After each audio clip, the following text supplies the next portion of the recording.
Hi అండి. గుండె నిండా గుడిగంటలు ఎపిసోడ్ ఏం జరిగిందో చూద్దామా? రెండమ్మగారు వెళ్దాం పడుకుందాం. సరే అయితే రేపొద్దున మాట్లాడుకుందాం. ప్రభావతి ఏవండి, ఏంటండి, నన్ను ఏంటి రేపొద్దున పూలు అమ్మిస్తారా ఏంటి? మరి పూలు పందెంలో ఓడిపోయిన తర్వాత పూలు అమ్మాలి కదా ప్రభావతి. అది కాదండి, మరి నువ్వు పందెంలో ఓడిపోతే మీనాతో పనులు చేయించాలని అనుకోలేదా అని అనేసరికి ఏం మాట్లాడకుండా కామ్గా వెళ్ళిపోతుంది ప్రభావతి. ఓ పక్కన శృతి వస్తుంది. శృతి వచ్చి ఇంట్లో ఉంటే ఇయర్ ఫోన్స్, బయట ఉంటే నీతుతో, రెస్టారెంట్లో నీతుతో మాటలు. ఏంటిది, నీకు పొజిషనెస్ తగ్గింది శృతి. ఎందుకంటే నీతు నా బాస్. ఏమనుకుంటున్నావు? అయినా ఏంటమ్మాయి, ఏంటి నువ్వు శృతి అలా మాట్లాడుకోవడం ఏంటి, దెబ్బలాడుకోవడం ఏంటి? అది కాదమ్మమ్మ, అది కాదే షీలా డార్లింగ్, జరిగింది ఇది అని చెప్పేసి ఇద్దరూ కలిపి, బాలు మీనా కలిపి జరిగిందంతా చెప్తారు. అవునా, పోనీలే అని చెప్పేసరికి తర్వాత ప్రభావతిని ఎలాగైనా సరే పందెంలో ఓడిపోయినందుకు తీసుకొచ్చి, రా ప్రభావతి అని చెప్పేసి కూర్చోపెట్టి, పూలమ్మ పూలు మోరెంతమ్మా అని అనేసరికి, అదేంటండి అత్తయ్య గారు, మీరు కదా అమ్మేది, నన్ను అడుగుతారేంటి, మాకే సంబంధం లేదు అని చెప్తే, ఓ పూలు అమ్మ పూలు ఏంటి, నా మీద పూలు కాదు, ప్రభావతి పూల కొట్టు, కాదు కాదు, నాకు పూలమ్మ 10 రూపాయలు పువ్వు, ఈ పూలు అమ్ముకునేదానికి ఎంత పొగరేంటి అని చెప్పేసి అనుకుంటూ ఉంటారు వచ్చిన వాళ్ళు. అయ్య బాబు ఇదంతా ఏంటో అని చెప్పేసి ఒక్కసారి భయపడిపోతూ ఉంటుంది. ఇంతకీ కళ ప్రభావతికి, పాపం వాళ్ళు పూలు అమ్ముకునే వాళ్ళగా చేస్తారేమో అన్న కళ తనకి, ప్రభావతికి అలా అనిపించింది. తర్వాత అందరూ పొద్దునకి రెడీ అవుతారు. రెడీ అయ్యి, ఏంటి అందరూ అలా చూస్తున్నారు, నా చేత పూలు అమ్మిస్తారా ఏంటి, అదే కోడలా ఏం జరుగుతుంది అని చెప్పేసి అనేసరికి మీనా పూలు తీసుకుని వస్తుంది.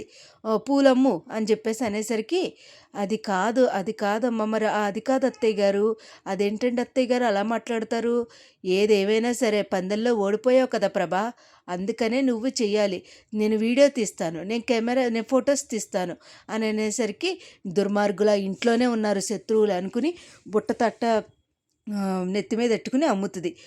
అమ్మడానికి వెళ్ళడానికి రెడీ అవుతుంది. పూలమ్మ పూలు అని అనిపిస్తూ ఉంటారు.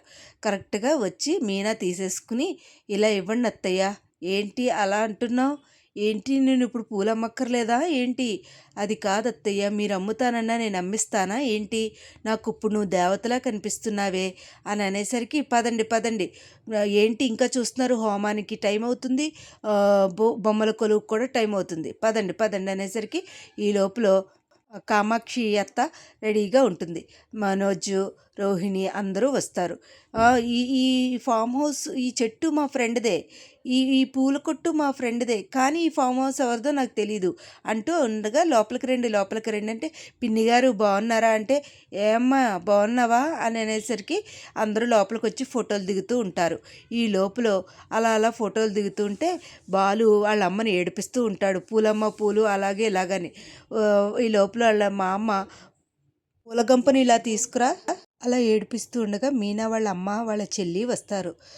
వచ్చారా పిన్ని గారు బాగున్నారా, వచ్చానమ్మా, ఎలా ఉన్నారు, మనవరాలా ఎలా ఉన్నావు అని అనేసరికి, అత్తయ్య గారు రండి, ఎప్పుడోటి ఏదోటి అంటూనే ఉంటావు కదమ్మా అని అనేసరికి, ఈ లోపల శృతి వాళ్ళ అమ్మ, వదిన గారు వచ్చారా మీరు అని చెప్పేసి ఇదైపోతూ ఉంటుంది.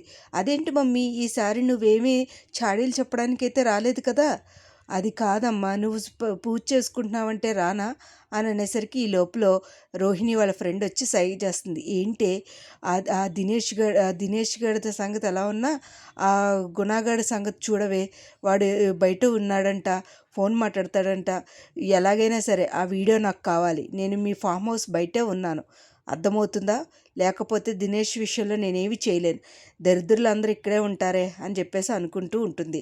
ఇలా వెళ్ళి అలా చూస్తుండగా అనుకోకుండా బాలు ఫోన్ ఛార్జింగ్ పెడతాడు. కరెక్ట్గా ఫోన్ తీసేసుకుని రోహిణి వెళ్తూ ఉంటుంది. ఈ లోపల మనోజ్ వచ్చి, ఏంటి యాగానికి టైం అవుతుంది రా అని చెప్పేసి అంటూ ఉంటారు. ఇలా ఉండగా, ఏమండి రండి అని అనేసరికి నా ఫోన్ కనిపించట్లేదు మీనా అని చెప్పేసి కంగారు పడుతూ ఉంటారు.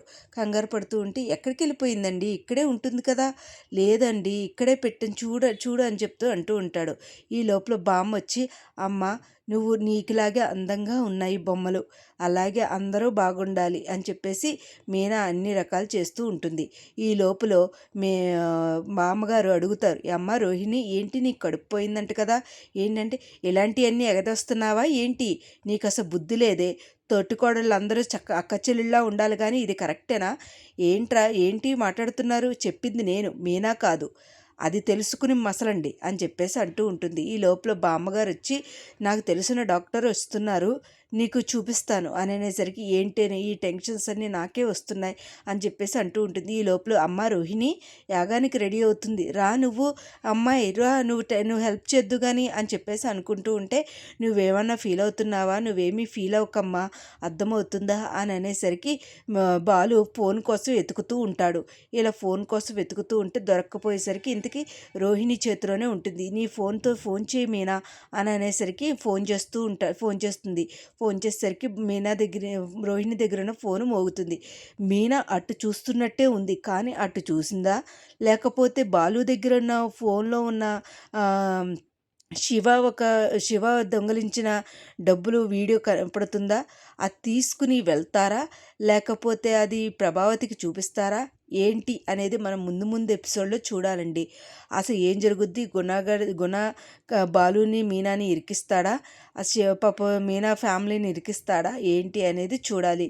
అసలు ముందు ఎపిసోడ్లో ఏం జరుగుతుందో నా వీడియోస్ కనుక మీకు నచ్చినట్టయితే లైక్ చేసి షేర్ చేసి సబ్స్క్రైబ్ చేయండి. Thank you so much.